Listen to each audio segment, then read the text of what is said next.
In this video, we'll cover the basics of margins. So when you first create a job, and you're setting your plate width, plate height, and your material width height, you can give it plate margins then. Or in this case, we're going to do it after we've already added some objects. But we're going to do an 1/8 inch margin for each side. We'll say OK. Okay.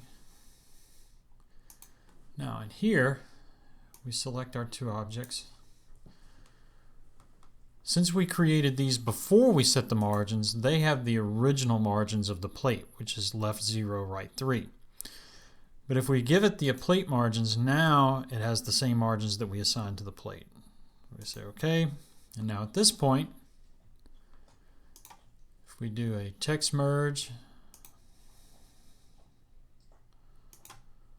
we'll see that even on a long one like diagnostic medical sonographer, it fits in our plate with our margins the way we want. So let's undo this. Let's look at another way to do this. Let's say we wanted this information to be offset in our plate, and we want to have margins that just fit in this general area on the right side of the plate. The easiest way to do that would be to grab a box if we had a box tool, but we don't yet, so we have to go deselect everything, File, Import a box. That's in the Basic Shapes graphics. We import that. We're going to size the box. We'll say the height of 0.55. The width, we'll make it 2.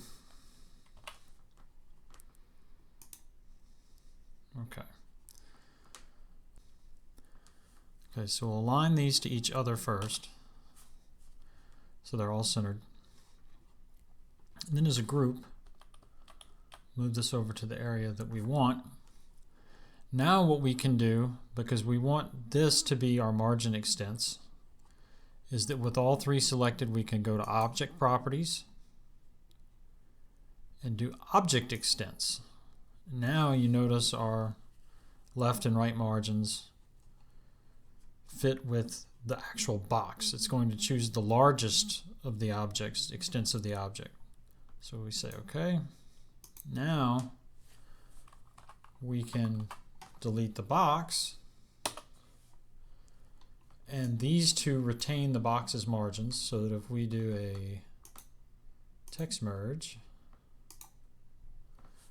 we'll see that it's kept it into this area over here on the right hand side. So that's two of the basic easy ways to set margins. There will be a video on more advanced margin settings coming up later.